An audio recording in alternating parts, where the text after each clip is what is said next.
जान केकरा साथ देवघर जइबे कथी पकबरवा केकरा पजलावा चढ़े बही के जान केकरा पजलावा चढ़े बही के जान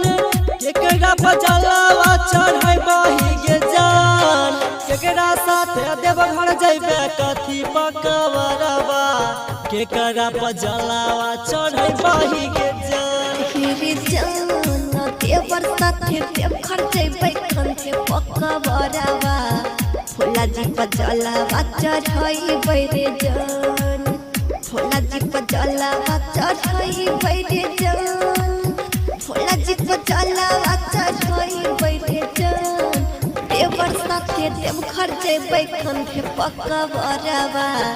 भोला जी पजलावा चढ़इबै रे जान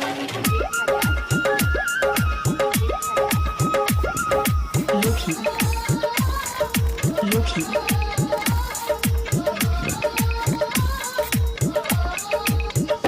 हे जान कौन रंग साड़ी है तो कौन रंग का बरवा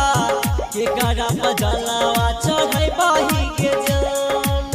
केकरा पजलावा चढ़े बही के जान केकरा पजलावा चढ़े बही के जान कौन रंग साड़ी है तो कौन रंग का बरवा केकरा पजलावा चढ़े बही के जान ये जान केरवा रंग के साड़ी रहते रंग बिरंग का बरवा भोला जी पजलावा चढ़इबै रे जान भोला जी पजलावा चढ़इबै रे जान भोला जी पजलावा चढ़इबै रे जान केरवा रंग के साड़ी रहते रंग बिरंग का बरवा भोला जी पजलावा चढ़इबै रे जान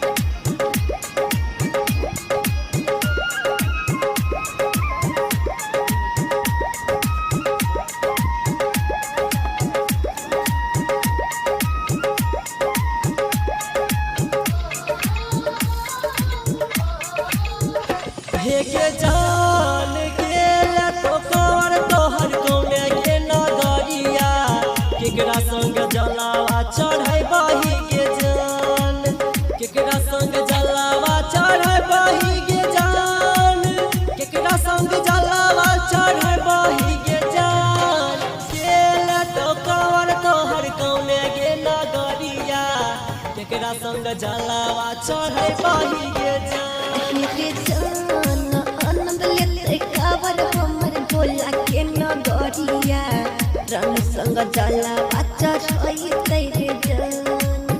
रंग संग जलावा चढ़इतै रे जान रंग संग जलावा चढ़इतै रे जान आनंद लेते कावर हमर भोला के नगरिया रंग संग जलावा चढ़इतै रे जान।